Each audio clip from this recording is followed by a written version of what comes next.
तो यार पिछले वीडियो के अंदर हम लोगों ने अपने एससीएम प्रोजेक्ट के अंदर डेटाबेस सेटअप कर लिया था। प्रोजेक्ट को रन करके देख लिया था, साथ ही साथ में जेपीए की कुछ इंपॉर्टेंट इंफॉर्मेशनल प्रॉपर्टीज़ को सेट कर लिया था। अब इंफॉर्मेशनल मैं इसलिए बोल रहा हूँ क्योंकि मैंने उसको समझाया था आपको, तो वो इंफॉर्मेशनल चीज़ थी, सेट कर लिया था, जो कि इंपॉर्टेंट वीडियो थी यार। अगर आपको नहीं पता, पहली बार इस वीडियो को देख रहे हो, तो यार हम लोग प्रोजेक्ट कर रहे हैं स्मार्ट कॉन्टैक्ट मैनेजर 2.0, जो हमारे पहले वाले सीरीज़ का अपडेटेड वर्जन है। एंड बहुत सारी चीज़ें मैं आपको सिखाने वाला हूँ। प्लेलिस्ट जाके देखिए, पहले की वीडियोस जाके देखिए, आप देखिए काफ़ी कमाल की चीज़ें आपको देखने को मिलेंगी। चलो भाई, तो इस वीडियो के अंदर हम लोग सेटअप करते हैं टेलविंड अपने प्रोजेक्ट के अंदर। टेलविंड सेटअप करना थोड़ा सा मुश्किल हो सकता है एंड इसको समझना पड़ेगा आपको पहले। तो सबसे पहले मैं सब चीज़ मिनिमाइज़ कर देता हूँ, क्या क्या ज़रूरत है सब चीज़ मैं बताऊँगा। एंड हाँ बिल्कुल, आगे बढ़ते हैं, करते हैं एक एक स्टेप बाय स्टेप करते हैं। चलो सबसे पहले हम लोग चलेंगे टेलविंड की ऑफिशियल साइट पे। डेटाबेस को बंद कर दो, जब जरूरत होगी तो ओपन कर लेंगे इसको। ऑफिशियल साइट पे आ जाते हैं, यहाँ पे गूगल पे एंड टाइप करते हैं टेलविंड। टेलविंड टेलविंड की जो सबसे पहली साइट ओपन होगी उसको हम लोग ओपन कर लेंगे। मैं आपको जो समझाऊंगा समझिए। टेलविंड को हम लोग कई तरीके से यूज़ कर सकते हैं। हम लोग टेलविंड का सीडीएन यूज़ कर सकते हैं डायरेक्टली। अगर आप गेट स्टार्टेड पे आओगे तो यहाँ पे एक ऑप्शन है प्ले सीडीएन। अगर हम प्ले सीडीएन पे जाएंगे तो डायरेक्टली हमें ये सीडीएन लगाना है। बट इस सीडीएन की प्रॉब्लम है यार, ये प्रोडक्शन में अगर आप इसको यूज़ करोगे तो ये अच्छी बात नहीं है। ठीक है, यहाँ पे आप देखो कहीं भी लिखा भी होगा, यूज़ द प्ले सीडीएन और to try Tailwind right in the browser without any built step. The play CDN is design for development purpose only. जो प्ले सीडीएन है, ये जो सीडीएन लिंक है, ये सिर्फ और सिर्फ डेवलपमेंट पर्पस के लिए है and is not the best choice for the production. तो जब आप अपना एप्लीकेशन डिप्लॉय करोगे तो उसके लिए ये अच्छा चॉइस नहीं है। तो आप काम तो कर सकते हो, मतलब काम का मतलब आप अपने प्रोजेक्ट के अंदर इसको कॉपी करो, चलाओ, कोई दिक्कत वाली बात नहीं। लेकिन जब आप अपना एप्लीकेशन डिप्लॉय करोगे तो वहाँ पे ये काम नहीं करेगा। तो हम क्या करेंगे, हम चलेंगे टेलविंड सीएलआई पे। टेलविंड सीएलआई को एक्सप्लोर करेंगे हम लोग। कैसे करना है देखिए, थोड़ा सा जूम कर लो। स्टेप बाय स्टेप हम लोग आएंगे एंड यहाँ पे हम लोग सबसे पहले npm इंस्टॉल डी करेंगे। तो हम अपने प्रोजेक्ट को इनिशलाइज करेंगे as a npm project. Directly initialize कर सकते हो या डायरेक्टली आप इसको यूज़ कर सकते हो। मैं इनिशलाइज कर लूँगा, कोई दिक्कत वाली बात नहीं। और हमें सिर्फ एक फाइल चाहिए, output dot C S S. उस सी एस एस के अंदर जो हमें सी एस एस चाहिए, जो हमें टेलविंड जनरेट कर रहा है, उसे चाहिए। तो जब हम अपना एप्लीकेशन डिप्लॉय कर रहे होंगे, जब बन के फिनिश हो जाएगा, डिप्लॉय कर रहे होंगे, तो सब चीज़ इग्नोर कर देंगे, सिर्फ हम उस सी एस एस फाइल को ले लेंगे। तो ये मैनुअली आप कर सकते हो। तो हम यहाँ पे आएंगे एंड यहाँ पे हम लोग क्या करते हैं, हम टर्मिनल ओपन कर लेते हैं। और let me open the terminal यहाँ पे। एंड इस टर्मिनल में मैं क्या चला रहा हूँ देखिए, सबसे पहले हम अपने प्रोजेक्ट में npm init कर देंगे, -y एंटर कर देंगे। तो हमारे पास यहाँ पे पैकेज डॉट जेसन फाइल बन जाएगी। ये देखिए, साथ ही साथ में हमारा नोड मॉड्यूल्स वगैरह जब हम इंस्टॉल करेंगे तो आ जाएगा। देखिए पैकेज डॉट जेसन को ओपन करेंगे तो देखोगे यहाँ पे name, version, description, main index dot JS file आ गई मेन। इससे हमें कोई मतलब नहीं, हम बस आएंगे यहाँ पे और हम यहाँ पे टाइप जो यूज़ करेंगे, हम टाइप यूज़ करेंगे, वो यूज़ करेंगे मॉड्यूल, इंपोर्ट वाली चीज़। बस इस फाइल से भी हमें कोई लेने देना नहीं, कुछ डिपेंडेंसी यूज़ नहीं करनी है। ये फाइल सिर्फ हम टेलविंड के लिए यूज़ कर रहे हैं, तो हम इसको बाद में हटा सकते हैं जब डिप्लॉय करेंगे। ठीक है, तो अभी हम इसके लिए बंद कर देते हैं। अब हम लोग यहाँ पे क्या करेंगे, क्लियर कर लेते हैं। क्लियर कर लो भाई, अंदर ना आओ यहाँ पे। हम npm को इंस्टॉल करेंगे, npm install D Tailwind C S S. इसको कॉपी करेंगे, सॉरी लो कुक नहीं करना है भाई, लो कुक क्या है, कॉपी कर लो इसको एंड यहाँ पे आ जाओ, कंट्रोल वी करके पेस्ट करो, एंटर कर लो। आपके प्रोजेक्ट के अंदर टेलविंड इंस्टॉल हो जाएगा। देख लो नोड मॉड्यूल्स भी आ गया होगा कहीं। एंड अगर पैकेज डॉट जेसन ओपन करेंगे तो आप देखोगे डिपेंडेंसीज के अंदर ये रही, डेप डिपेंडेंसीज के अंदर टेलविंड 3.4.3 है। तो डेप डिपेंडेंसी इंस्टॉल हुई है, समझ गए। नेक्स्ट हम इनिशलाइज करेंगे टेलविंड को, जिससे हमारे पास टेलविंड कॉन्फिग फाइल मिल जाए। तो हम ये वाला कमांड चलाएंगे, एक बार देख लीजिए, npx tailwind init एंटर करेंगे तो हमारे पास एक Tailwind config dot JS file बन चुकी है। ये फाइल इंपॉर्टेंट है, ये देखिए सबसे नीचे फाइल आ चुकी है। इसको ओपन कर लेंगे एंड इसके अंदर हम कुछ कॉन्फ़िगरेशन देंगे इस कंटेंट के अंदर, कि बेसिकली किस चीज़ के अंदर हम अपना HTML लिखना चाह रहे हैं, वो या अपना CSS लिखना चाह रहे हैं, वो सब चीज़ हम इसके अंदर बताएंगे, जो कि यहाँ पे इन्होंने बता रखा है। आपको क्या करना है, इस कंटेंट के अंदर SRC के ये वाला चीज़ दे देना है कि बेसिकली SRC के अंदर जो भी है, अगर फाइल का एक्सटेंशन डॉट HTML है या JS है तो हम बिल्ड या फिर ट्रिगर करेंगे, या वो बेसिकली हमारा कंटेंट है इसका टेलविंड का। तो हम इसी को कॉपी करेंगे। ठीक है, तो इसको कॉपी कर लो एंड यहाँ पे आके हम अपने कंटेंट के अंदर इसको चिपका देंगे। इफ़ यू वांट तो आप इसका पाथ चेंज करके, जैसे एसआरसी के अंदर हम चाहते हैं कि भैया एसआरसी के अंदर चले हम मेन, देन रिसोर्सेस, हम जावा को क्या ही, जावा के अंदर तो कुछ होगा ही नहीं, तो रिसोर्सेस स्पेलिंग आई थिंक सही है, रिसोर्सेस, ठीक है, थोड़ा दोबारा से लिख देता हूँ, रिसोर्सेस। तो हम छेड़ना नहीं चाहते भाई किसी को, हम जावा वाले फोल्डर को नहीं, एसआरसी मेन जावा को नहीं छेड़ना चाह रहे, जावा को नहीं छेड़ना चाह रहे, हम एसआरसी मेन रिसोर्सेज के अंदर कुछ भी हो, कोई फाइल हो, लेकिन .html एंड .js की फाइल है, तो हम उसको बताना चाह रहे हैं कि भाई टेलविंड का कंटेंट है वो। इतना होने के बाद अब हम क्या करेंगे, अब हम लोग एक काम करेंगे और हम लोग अपने CSS फाइल के अंदर ये वाली चीज़ इंक्लूड करेंगे, टेलविंड का बेस, टेलविंड का कंपोनेंट, टेलविंड की यूटिलिटीज़। तो हमारे पास अभी कोई फाइल है नहीं CSS की, तो हम यहाँ पे आएंगे, एक CSS की फाइल बनाएंगे जिसको हम इंक्लूड करेंगे अपने प्रोजेक्ट के अंदर बाद में। तो हम रिसोर्सेज पे जाएंगे, स्टैटिक के अंदर जाएंगे, राइट क्लिक करेंगे और यहाँ पे एक फाइल बना लेंगे जिसका नाम दे देंगे हम लोग, ऊपर देखिए यहाँ पे नाम आ रहा है, ठीक है, तो नाम दे देंगे input.css ही दे दो उसको।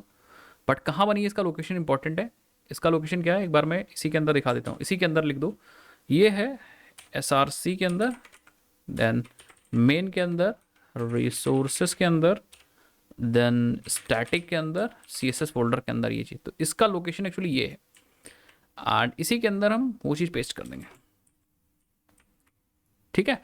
अब हम इसी फाइल को और इस फाइल का जो आउटपुट होगा उसको हम इंक्लूड करेंगे।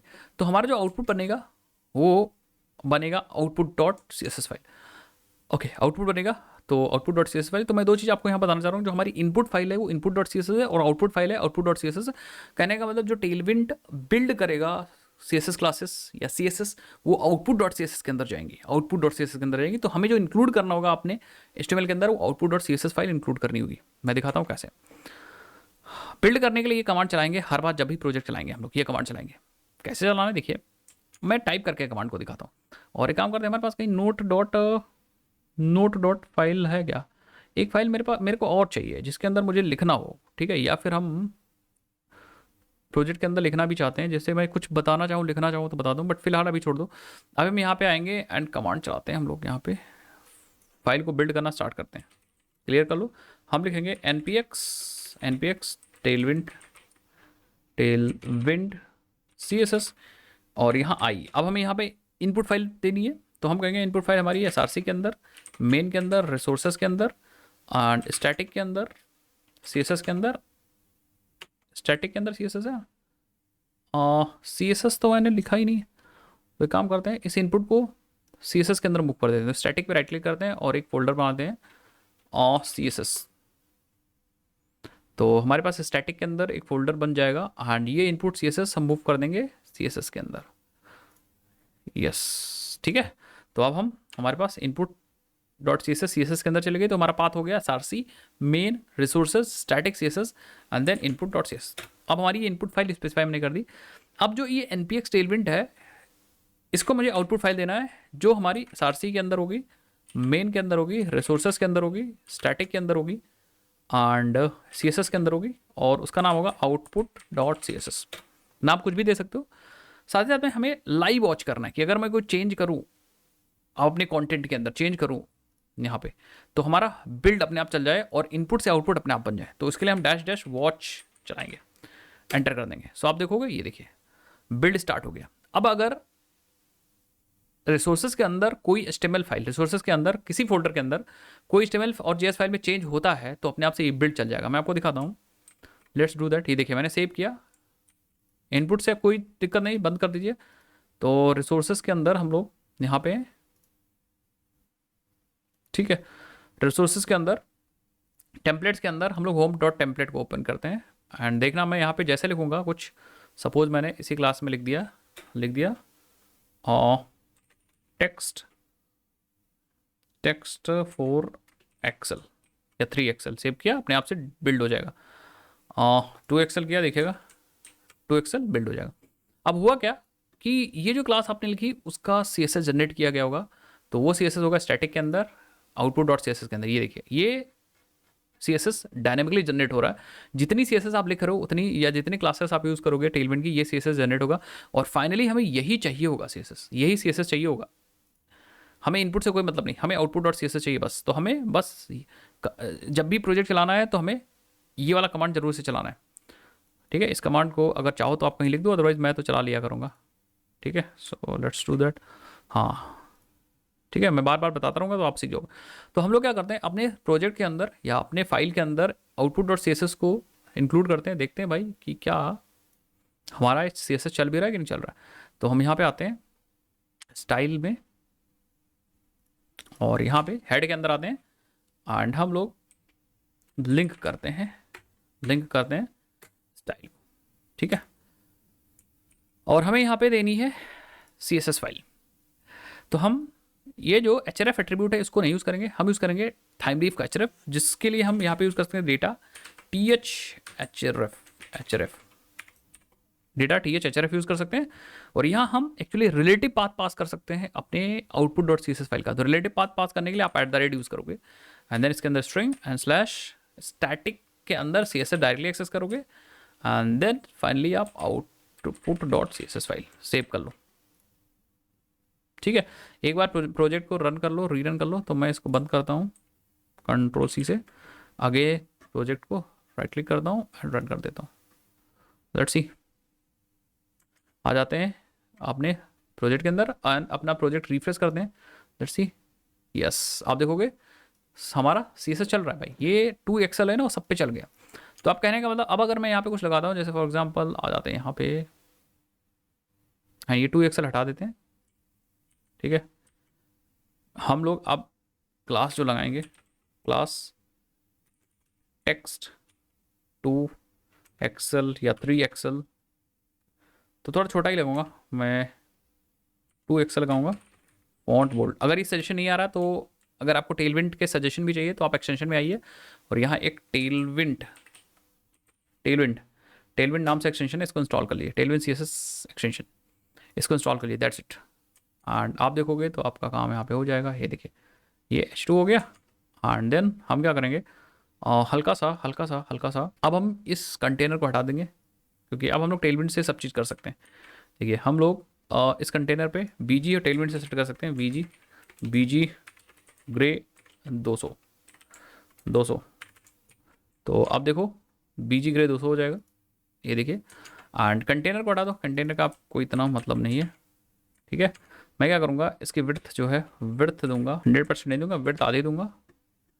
रिफ्रेश कर लो, ये देखिए विड्थ आधी हो गई। एंड हल्का सा पैडिंग भी दूंगा, P4 पैडिंग आ जाएगी, ये देखिए। एंड मैं क्या करता हूँ, ऑफ MX ऑटो, जिससे ये सेंटर पे आ जाएगा, ये देखिए। ठीक है, और हल्का सा मार्जिन भी दे देता हूँ 4 का। तो इस तरह से हमें टेलविंड यूज़ करनी पड़ेगी, देन फाइनली अगर मुझे यहाँ पे यूट्यूब चैनल के बारे में कुछ लिखना है तो यहाँ पे हम लोग टेक्स्ट 1XL या XL यूज़ कर सकते हैं। एंड देन फाइनली हम लोग यहाँ पे टेक्स्ट ग्रे एंड कुछ ऐसा टेक्स्ट में लिखूँगा, एंड आपका कुछ ऐसा हो जाएगा। ये छोटा है, ये फ़ॉन्ट एक्सेल, हम लोगों ने यहाँ पे कौन सा एक्सेल यूज़ किया था, हम लोग टेक्स्ट में 2XL लिख दो ना, yes 2XL then XL. And then finally हमारा थोड़ा सा, मैं ये जो हमने लिखा है ये हम लोग यहाँ टेक्स्ट ग्रे हल्का सा और फीका मैं करूँगा, हल्का सा और फीका करूँगा, ये और फीका हो गया। एंड थोड़ा सा मैं, देखो मेरा जो ये डिव है ना, इसका कंटेंट में फ्लेक्स डालता हूँ। फ्लेक्स क्या है, ये सब चीज़ मैं समझाता जाऊँगा आपको। ठीक है, तो मैं यूज़ करूँगा फ्लेक्स ऑल, ऊपर से नीचे मुझे फ्लेक्स चाहिए, ये देखिए। एंड देन फाइनली मैं यहाँ पे स्पेस Y यूज़ कर सकते हैं यहाँ पे, एंड ये देखिए। ठीक है, इस तरह से कर सकते हो। लास्टली मैं एक बटन बनाऊंगा, एंड बटन में लिखूंगा यहाँ पे क्लिक हेयर। अभी तो आपको कुछ नहीं दिखेगा, कुछ ऐसा दिखेगा, बट मैं क्या करूँगा, इस पर कुछ क्लास लगाऊंगा टेलविंड की, लिखूंगा यहाँ पे BTN या सॉरी BG, या पहले PX दे दो 3, PY दे दो 2, एंड राउंडेड दे दो, फिर BG ब्लू दो, बीजी ब्लू, ब्लू में यूज़ करूँगा 700, टेक्स्ट वाइट, देखो कुछ ऐसा बनेगा ये, यस कुछ ऐसा बनेगा, ठीक है परफेक्ट है। एंड मैं चाहता हूँ मैं होवर करूँ तो कलर थोड़ा चेंज हो, तो मैं लिखूँगा होवर, देन बीजी ब्लू। अगर 700 है ना नॉर्मल, तो जब होवर करेंगे तो ये हो जाएगा 600। आप देखोगे जब आप होवर करोगे तो ये इस तरफ से। साथ साथ में अगर आपको इतनी बड़ी बटन नहीं चाहिए, ये फ्लेक्स की वजह से हो रही, तो आप बटन को एक डिफ के अंदर डाल दो। हम एक डिफ के अंदर बटन को डाल देंगे, आप देखोगे अब ये बटन छोटी रहेगी, ये देखिए इस तरफ से। बाकी आपको सेंटर पे चीज़ें करनी है तो आप अलाइन कर सकते हो, जैसे फॉर एग्जांपल आपने फ्लेक्स रखा लगा रखा ना, तो क्योंकि कॉलम लगा रखा है तो आप जस्टिफाई सेंटर डाल दो, एंड नहीं आइटम सेंटर डालो, सेंटर, लेट्स सी, यस देखो चीज़ें सेंटर पे आ चुकी हैं। Sufficient Technologies YouTube channel, and इस पर क्लिक करके आप जा भी सकते हो, click to open, and then ये आपका टेक्स्ट एंड देन ये बटन। तो ये पूरी डिजाइनिंग गाइज हम कर सकते हैं किससे, CSS से।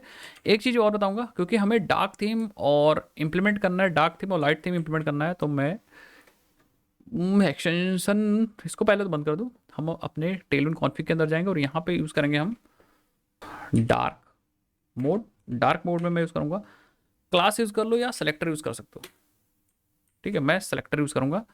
एंड बस अब हम लोग डार्क थीम और लाइट थीम को बहुत आसानी से इंप्लीमेंट कर पाएंगे, मैं बताऊँगा। ये चीज़ हो गई। हमें क्या करना है, कंपोनेंट्स हम डिज़ाइन तो कर सकते हैं CS इसकी हेल्प से, पूरा टेलमेंट CSS की हेल्प से, बट हम लोग क्या करेंगे, हम लोग एक फ्लो बाइट नाम से लाइब्रेरी है उसको यूज़ करेंगे।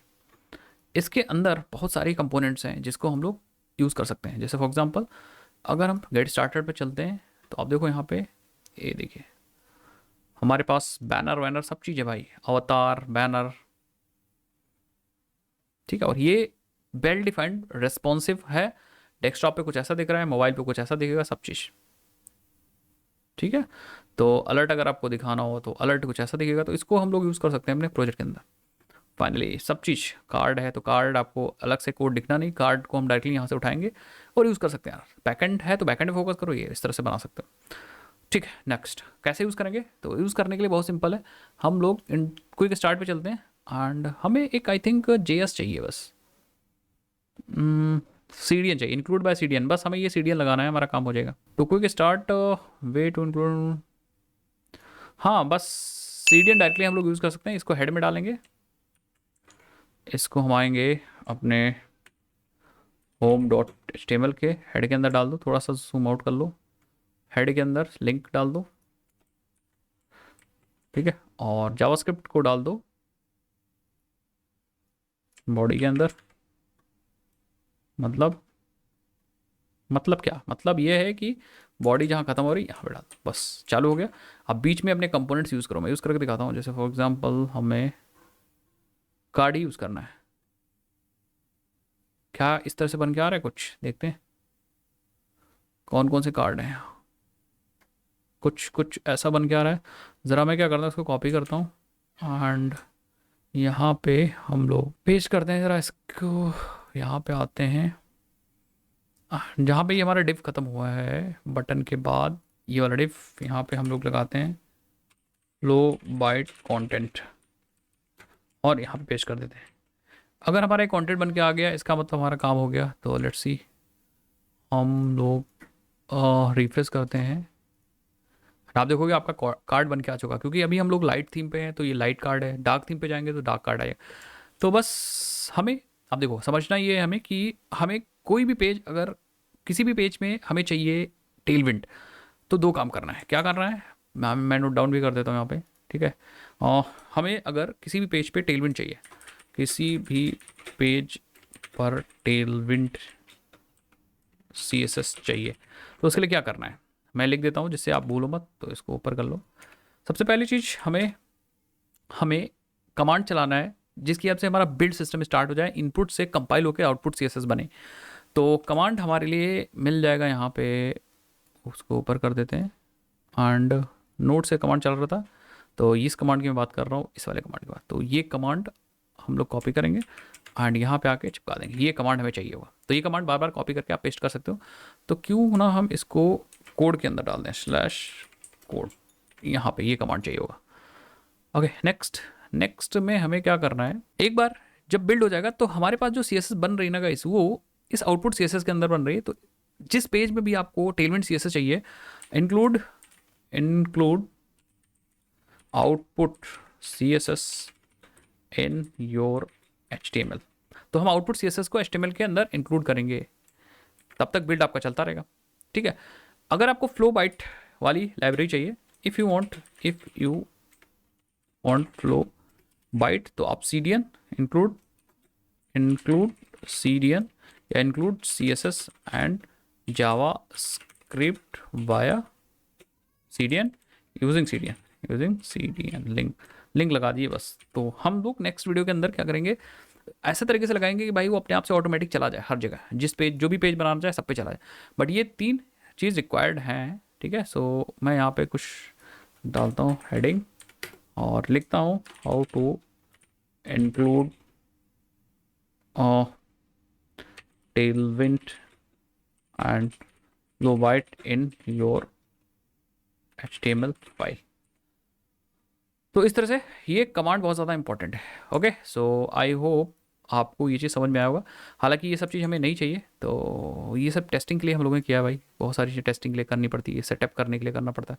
तो ये जो फ्लो बाइट कंटेंट है, इस फ्लो बाइट कंटेंट को अभी के लिए हम हटा देंगे, अभी के लिए मुझे नहीं चाहिए। एंड यस, नेक्स्ट वीडियो के अंदर हम लोग आगे बढ़ते हैं एंड पूरा लेआउट स्ट्रक्चर सेटअप करते हैं कि एक्चुअली कैसे लेआउट स्ट्रक्चर काम करता है और कैसे सेटअप करते हैं। साथ ही साथ में नेक्स्ट वीडियो के अंदर हम यहाँ पे थाइमली की वेबसाइट पे जाने वाले हैं, बहुत सारी चीज़ें सीखने वाले हैं, यहाँ पे जाने वाले हैं एंड थाइमली की डॉक्यूमेंटेशन में बहुत सारी चीज़ें सीखने वाले हैं, कैसे हम लोग टाइल्स वगैरह यूज़ करते हैं, कैसे इंक्लूड करते हैं, कैसे इंसर्ट कर सकते हैं। सो बने रही भाई। और हाँ यार, अभी तक आपने चैनल सब्सक्राइब नहीं किया, कर लीजिए। प्लेलिस्ट नहीं एक्सेस की तो जाकर के एक्सेस कर लीजिए, बहुत सारी इंपॉर्टेंट वीडियोस ऑलरेडी मैं ऊपर डाल चुका हूँ जो आपके प्रोजेक्ट को सेटअप करने में बहुत ज़्यादा हेल्प करेंगी। मैंने एक जनरल तरीका बताया जिसकी हेल्प से आप कोई भी आईडी यूज़ करो, कोई भी चीज़ यूज़ करो तो आप कर सकते हो। चलिए भाई, मिलता हूँ इस सीरीज़ के नेक्स्ट वीडियो के अंदर। और हाँ, अभी तक सारी वीडियोज़ देख रहे हो तो अटेंडेंस लगाना बहुत भूलिएगा, कमेंट सेक्शन में यस लिख दीजिए। बाय, जय हिंद, जय भारत।